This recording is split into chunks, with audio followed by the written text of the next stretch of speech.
오리건주 등 서부를 휩쓸고 있는 산불 연기가 동부 지역까지 퍼지고 있습니다. 대륙을 횡단해 뉴욕시까지 영향을 미치면서 공기질 경보까지 발령됐습니다. 백악관과 의회에서 코로나19 돌파 감염 사례가 나왔습니다. 다만 확진자와 백악관 내 밀접 접촉자는 없는 것으로 확인됐습니다. 미국 내 코로나19 신규 확진자 가운데 델타 변이 감염자가 83%에 달하는 것으로 추정되고 있습니다. 지난해 미국민의 평균 기대 수명이 무려 1년 반이나 짧아졌습니다. 뉴욕시의 식당 5개 영업 영구화 추진에 일부 주민들이 강력하게 반발하고 있습니다. 이상은 이 시각 주요 뉴스입니다.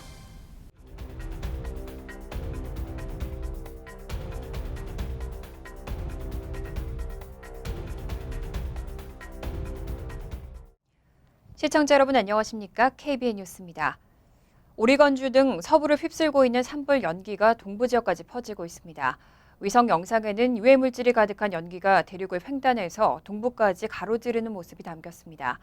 뉴욕시까지 영향을 미치면서 공기질 경보까지 발령됐습니다. 서부 오리건주에서 발생한 대형 산불이 계속 세력을 키우면서 서울의 2.6배에 달하는 38만 8,359에이커 이상이 전소되고 2,000명이 넘는 주민이 대피하는 등 피해가 확산되고 있습니다. 오리건주 산림국은 화재가 너무 크고 너무 많은 에너지와 열을 생성하면서 날씨를 바꾸고 있다며 바람의 방향이 순식간에 바뀌는가 하면 불꽃을 멀리까지 실어나르는 바람을 생성해 화재가 더 빨리 멀리까지 번지도록 하고 있다고 밝혔습니다. 화재로 발생한 연기는 이례적으로 연기 기둥을 형성한 뒤 고고도에서 부는 바람에 실려 동부 해안까지 수천 마일을 날아가고 있습니다. 국립해양대기청이 공개한 위성 영상에는 유해물질이 가득한 연기가 대륙을 횡단해 동부까지 가로지르는 모습이 담겨져 있습니다. 국립기상청 뉴욕 사무실은 어제 아침 하늘은 맑은데도 높이 떠있는 짙은 연기가 햇볕을 차단하면서 사무실에서 일출을 식별하기가 어려웠다고 밝혔습니다. 또 뉴욕과 펜실베니아 등 일부 지역에는 연기가 지상까지 내려오면서 공기질 경보가 발령됐습니다. 뉴욕 맨하튼의 미세먼지 정도로 측정하는 대기질 지수는 뉴욕 170, 필라델피아는 172에 달했습니다. 건강한 사람에게도 해로울 수 있고 세계보건기구의 권고 기준보다 9배 이상 높은 수준입니다. 보건당국은 주민들에게 야외 활동을 할 때 보호 마스크를 사용할 것을 제안했습니다. 백악관과 의회에서 코로나19 돌파 감염 사례가 나왔습니다. 다만 확진자와 백악관 내 밀접 접촉자는 없는 것으로 확인됐고 바이든 대통령과의 접촉도 없었습니다. 어제 엑시오스는 백악관 관계자와 낸시 펠로시 하원 의장 보좌진이 지난 14일 같은 행사에 참석한 뒤 코로나19 양성 판정을 받았다고 보도했습니다. 이들은 모두 코로나19 백신 완전 접종자로 백신을 맞고도 바이러스에 감염된 돌파 감염 사례입니다. 한 백악관 관계자는 해당 당국자가 백악관 밖에서 확증적인 유전자 증폭 검사 결과를 기다리고 있다며 백악관 의료진의 접촉자 추적 조사 결과 백악관 내 밀접 접촉자는 없는 것으로 확인했다고 밝혔습니다. 이 관계자는 양성 판정을 받은 직원이 경미한 증세만 겪고 있다면서 돌파 감염이 있을 수도 있다는 점을 알고 있지만 이번 사례가 보여주듯 백신 접종을 받은 사람은 증상이 대개 경미하다고 말했습니다. 또 백악관은 정기검사로 돌파 감염 사례에 대비하고 있다며 이번 사례는 중증으로 발전하거나 입원하는 것을 예방하는 백신의 효능을 다시 한번 일깨워준다고 강조했습니다. 감염된 직원이 바이든 대통령과 최근 접촉한 적은 없는 것으로 전해졌습니다. 의회에선 역시 백신 완전 접종자인 펠로시 의장의 수석 대변인이 확진을 받았습니다. 펠로시 의장 부비서실장인 드루 해밀은 감염된 직원은 펠로시 의장과는 최근 접촉하지 않았다고 전했습니다. 미국 내 코로나19 신규 확진자 가운데 델타 변이 감염자가 83%에 달하는 것으로 추정되고 있습니다. 약 보름 전에는 50% 정도였는데 무려 33%가 상승했습니다. 로셸 월런스키 CDC 국장은 어제 상원 보건교육노동연금위원회 코로나19 청문회에 출석해 현재 미국의 코로나19 신규 확진자 가운데 델타 변이 감염자가 차지하는 비중은 83%로 추정된다면서 지난 3일 주 50%에서 크게 증가한 것이라고 밝혔습니다. 이어 일주일간 하루 평균 사망자는 239명으로 전주보다 약 48% 증가했다고 말했습니다. 월런스키 국장은 백신 접종률이 낮은 곳을 중심으로 델타 변이가 빠르게 확산하고 있다면서 백신을 맞을 것을 거듭 촉구했습니다. 특히 미국 카운티의 약 3분의 2가 백신 접종률 40%에도 미치지 못하고 있다며 이것이 전염성이 강한 델타 변이를 발병하게 하고 빠르게 확산시킨다고 지적했습니다. 이어 델타 변이 확산으로 사망자도 증가하고 있다면서 백신으로 예방할 수 있었다는 것을 감안하면 이런 죽음은 비극적이고 더욱 가슴 아프다고 강조했습니다. 한편 백악관 수석 의료고문인 앤서니 파우치 국립알레르기 전염병 연구소 소장은 청문회에서 변이는 우리가 경험했던 어떤 변이보다 놀라운 방식으로 인간 간에 효율적으로 전파되고 있다고 경고했습니다. 존슨앤존슨의 코로나19 백신이 델타 변이 바이러스에 대해서는 효능이 떨어진다는 연구 결과가 나왔습니다. 얀센 백신도 2회차 접종이나 부스터샷이 필요하다는 주장이 나옵니다. 뉴욕대 그로스먼 의과대학 너세니얼 랜도 박사 연구진은 두 차례 mRNA 백신을 맞아 면역이 형성된 17명의 혈액 표본을 존슨앤존슨의 얀센 백신을 한 차례 맞은 10명과 비교했습니다. 그 결과 화이자 바이오엔테크와 모더나가 개발한 mRNA 백신은 베타, 델타, 델타 플러스, 람다 변이에 대한 항체를 보통 수준으로 생성했지만 얀센 백신은 이런 변이들에 대한 항체의 중화 수준이 낮았습니다. 얀센 백신과 기전이 비슷한 아스트라제네카 백신의 경우 한 차례 접종 시 델타 변이에 의한 증상 발현을 막는데 33% 정도의 효력이 있다는 기존 연구 결과와도 일치하는 결과입니다. 하지만 앞서 존슨앤존슨은 지난 1일 보도자료를 내고 제약 부분 자회사인 얀센의 백신이 델타 변이 등 다양한 변이들의 강력한 예방 효과를 지닌 것으로 나타났다고 발표한 바 있습니다. 이번에 발표된 연구 결과와는 어긋나는 주장입니다. 이번 연구를 주도한 랜도 박사는 1회 접종으로 끝나는 얀센 백신 역시 효력을 극대화하기 위해서는 다른 백신들처럼 2회차 접종이나 부스터샷이 필요하다는 것을 보여준다고 말했습니다. 이어 얀센 백신을 맞지 말아야 한다는 것이 아니라 향후에 얀센 백신을 추가 접종하거나 화이자 또는 모더나로 효력이 증대될 것이라는 의미라고 전했습니다. 지난해 미국민의 평균 기대 수명이 무려 1년 반이나 짧아졌습니다. 2차 세계대전 이후 가장 큰 폭의 감소인데 코로나19로 인한 사망이 주요 원인으로 꼽혔습니다. 어제 엑시오스는 질병통제예방센터 통계를 인용해 지난 한 해 미국 국민의 평균 기대 수명이 77.3세로 이전 해인 2019년 78.8세보다 1.5세 떨어졌다고 보도했습니다. 이번 보고서는 CDC와 보건복지부, 국립보건전략센터 등이 함께 발간했는데 남성은 2020년 기준 기대 수명이 74.5세로 이전 해 76.3세보다 1.8세 적어졌습니다. 여성의 경우 같은 기간 81.4세에서 80.2세로 줄었습니다. 엑시우스는 2차 세계대전 이후 가장 큰 폭의 감소라고 평가했습니다. 이런 기대 수명 감소는 특히 유색인 계층에서 두드러졌습니다. CDC 보고서는 대상 인종을 히스패닉과 비히스패닉 백인, 비히스패닉 흑인으로 나눴는데 히스패닉의 경우 2019년 기대 수명 81.8세에서 2020년 78.8세로 무려 3세가 줄었습니다.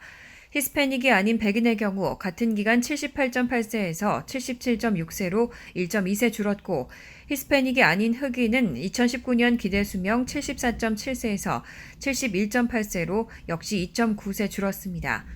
이런 기대 수명 감소의 가장 큰 원인으로는 코로나19가 지목됐습니다. 코로나19로 인한 사망은 성별과 인종을 떠나 기대 수명에 총 73.8%의 부정적 영향을 미친 것으로 나타났습니다. 뉴욕시의원 23선거구와 26선거구, 민주당 예비선거에 출마한 린다이 후보와 줄리원 후보가 공식 승리를 확정지었습니다. 뉴욕시는 민주당이 우세한 만큼 11월 본선거에서도 승리가 유력합니다. 어제 뉴욕시 선거관리위원회는 2021년도 뉴욕시 예비선거 최종 결과를 발표하고 시의회 23선거구 민주당 예비선거에서 린다이 후보가 54.5%의 득표율로 1위를 차지했다고 밝혔습니다. 또 시의회 26선거구 민주당 예비선거에서는 줄리원 후보가 56.7%로 승리를 최종 확정지었습니다. 이로써 린다이 후보와 줄리원 후보는 오는 11월 치러지는 본선거에 진출해 각각 공화당의 제임스 라일리 후보, 마빈 제프코프 후보와 맞붙게 됐습니다. 뉴욕시 민주당과 공화당 유권자 비율이 8대1에 달하는 만큼 이변이 없는 한 두 한인 후보 모두 오는 11월 2일 열리는 본선거에서 승리할 것으로 전망됩니다. 뉴욕시장 민주당 예비선거에서는 에릭 아담스 브루클린 보로장이 단 7,197표의 차이로 캐서린 가르시아 전 시위생국장을 누르고 승리했습니다. 뉴욕시 전철의 운행 지연과 취소가 심각한 수준인데요. 코로나19 사태로 직원 수가 대폭 줄어들면서 승무원 인력이 부족한 게 가장 큰 원인입니다. 지난 16일 데일리 뉴스는 메트로폴리탄 교통공사 자체 자료를 입수해 승무원 인력의 부족으로 5월 한 달에만 뉴욕시 전철 운행 취소 건수가 8,046건에 달한다고 보도했습니다. 2019년 같은 달에 취소된 861건의 운행 취소건에 비해 9배가 증가한 수치입니다. 지난달 23일 메트로폴리탄 교통국이 발표한 자료에 따르면 6월에 전체 전철 서비스에 고용된 직원은 7,591명으로 집계됐습니다. 5월에 비해서 102명이 적었고 2017년 11월 8,894명보다 1,303명 줄어들었습니다. 4년이 채 안 되는 기간에 직원 수가 15% 감소한 겁니다. MTA는 팬데믹 이후 전체 인력의 약 6%에 해당하는 4,500명의 직원을 해고하고 고용 동결을 감행했는데 이로 인해 전철 이용객이 급감하는 등 재정 운영에 큰 타격을 입었습니다. 최근에는 전철 이용 승객이 늘어나면서 고용 동결이 해제됐지만 MTA는 인력 충원에 적극적으로 나서지 않고 있습니다. MTA 관계자는 새로운 전철 승무원을 고용하는 데 몇 달이 걸릴 것으로 예측했습니다. 열차 문을 여는 차장을 교육시키는 데는 2, 3개월이 소요되지만 열차 운전자 교육에 추가로 7, 8개월이 더 필요하기 때문입니다.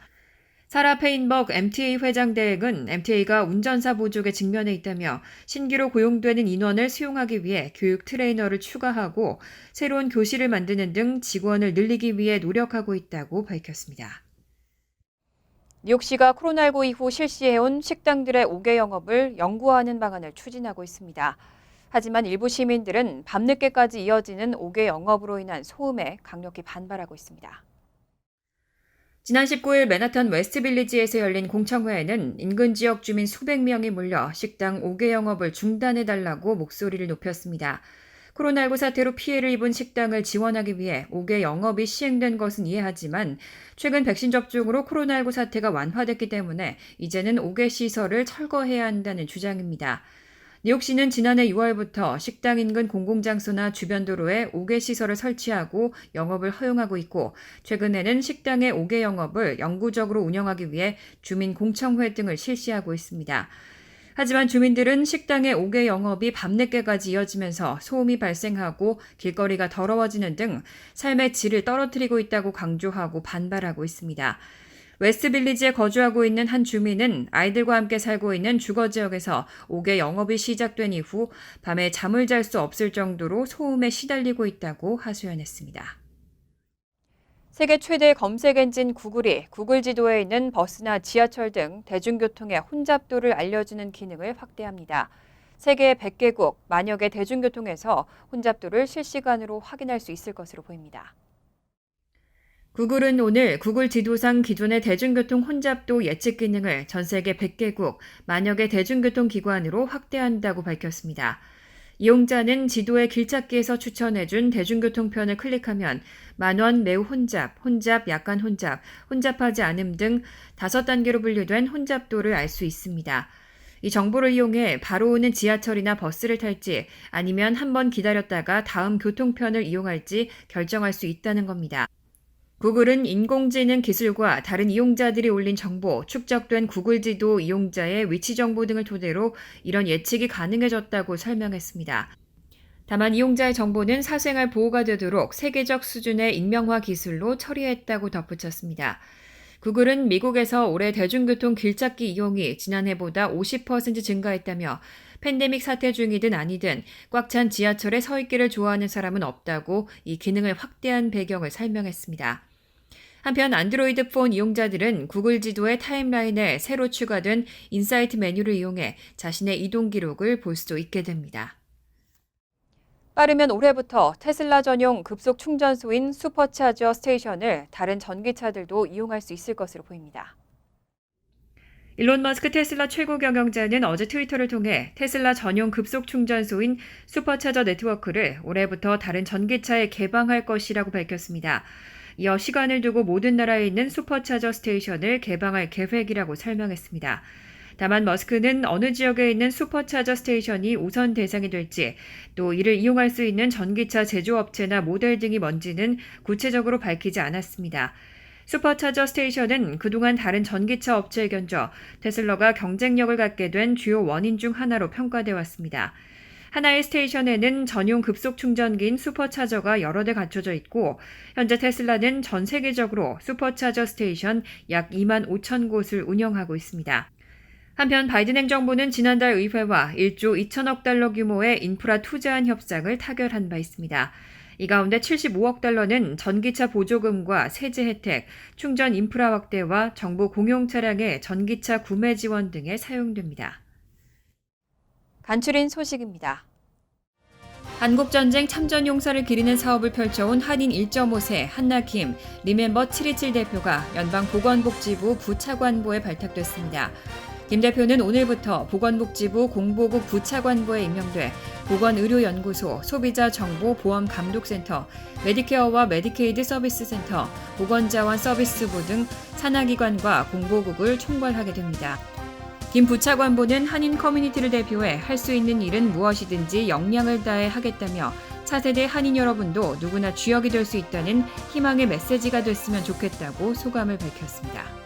빌 드블라지오 뉴욕시장은 어제 교통 혼잡세 시행으로 발생되는 150억 달러를 대중교통 시스템 개선에 투자하면 교통체증 완화는 물론이고 대기질 개선에도 도움이 될 것이라며 메트로폴리탄 교통공사에 조속한 시행을 요구했습니다. 맨하탄 교통 혼잡세 제도는 맨하탄 60가 남단에 진입하는 운전자들에게 통행료를 부과하는 정책으로 당초 2021년 1월부터 시행될 예정이었습니다. 하지만 교통국과 연방고속도로청의 승인 절차가 늦어지면서 시행이 지연돼 왔습니다. 지난 18일 오클라호마주에 사는 12세 소년이 틱톡 기절 챌린지에 참여했다가 자택에서 의식을 잃은 채 발견돼 구급대에 실려 즉시 병원으로 이송됐지만 병원에 도착한 지 몇 시간 만에 숨을 거뒀습니다. 경찰은 소년의 목에 졸린 자국이 발견됐다면서 기절할 때까지 목을 조르는 기절 챌린지를 시도하다가 숨진 것으로 보인다고 밝혔습니다. 기절 챌린지는 목을 조르는 등의 방법으로 의식을 잃을 때까지 숨을 참는 게임으로 10대들 사이에 유행하고 있습니다. 올해 들어서만 기절 챌린지로 사망한 아이들이 적지 않아 지난달에는 매사추세츠주에서 한 소년이 사망했고 4월에는 콜로라도주 오로라시에서 12세 소년이 역시 기절 챌린지를 하다가 뇌사 판정을 받고 19일 만에 숨졌습니다. 뉴저지 펠팍 경찰은 지난 18일 브로드 애비뉴 교차로를 건너던 한인 여성을 치고 달아난 20대 히스패닉 남성을 체포했습니다. 경찰은 사고 당시 범인의 차량 뒤에서 운전하던 한인 운전자가 도주하는 범인을 추적해 사고 현장에서 10블럭이 떨어진 곳에 정차한 차량 번호와 집 주소 등을 경찰에 신고해 범인 검거가 가능했다고 밝혔습니다. 포트리에 거주하는 것으로 알려진 한인 피해 여성은 사고 후 바로 잉그로드 병원으로 옮겨져 치료를 받고 퇴원했습니다. 환율과 증권 소식입니다.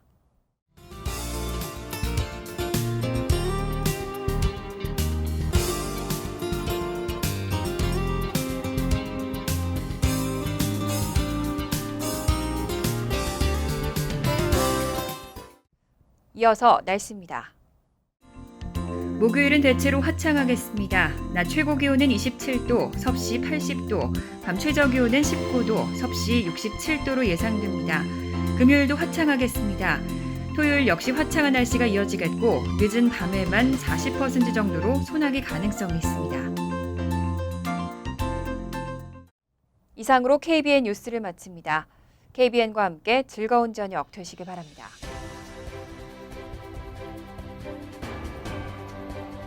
미 동부 최대 한인방송 KBN이 제작하는 KBN 뉴스는 웹사이트 mykbn.com 그리고 유튜브와 페이스북에서 다시 보실 수 있습니다.